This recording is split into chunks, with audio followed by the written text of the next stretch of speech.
La précarité menstruelle, c'est une thématique dont j'ignorais tout, comme beaucoup d'hommes probablement, mais qui mérite certainement d'être mieux connue de tous.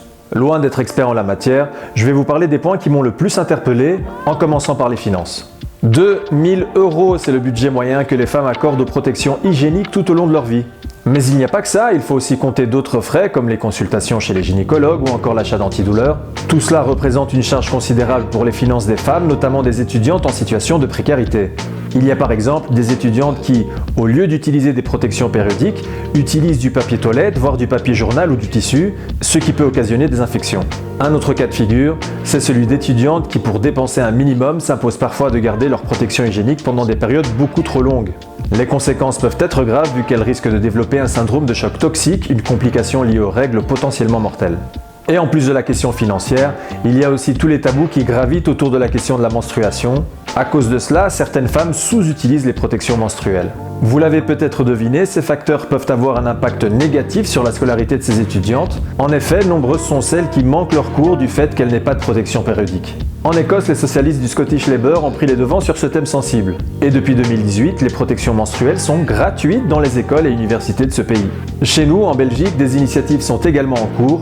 Au niveau fédéral, la ministre PS Karine Lallieu a octroyé une subvention importante au Conseil des femmes francophones et néerlandophones de Belgique afin de lutter contre la précarité menstruelle.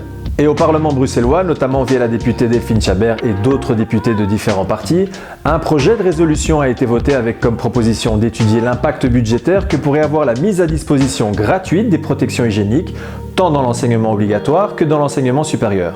Doucement mais sûrement, des réponses politiques sont données à ces propositions. C'est le cas du projet pilote Sans stress qui vient d'être lancé en 2023. Le principal objectif, mettre gratuitement à disposition des protections périodiques à des élèves de 5e et 6e année primaire et de l'enseignement secondaire. Ce projet est notamment soutenu par l'ASBL Bruxelles, une association qui distribue gratuitement des serviettes hygiéniques à l'ULB depuis 2019 aux étudiantes qui ne peuvent pas s'en procurer. Bruxelles est d'ailleurs partenaire de l'exposition Menstruosité qui se déroule au Brass à Bruxelles du 16 novembre au 3 décembre.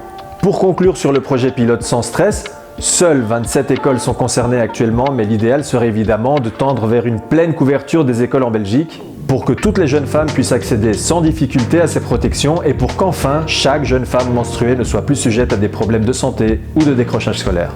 À bientôt!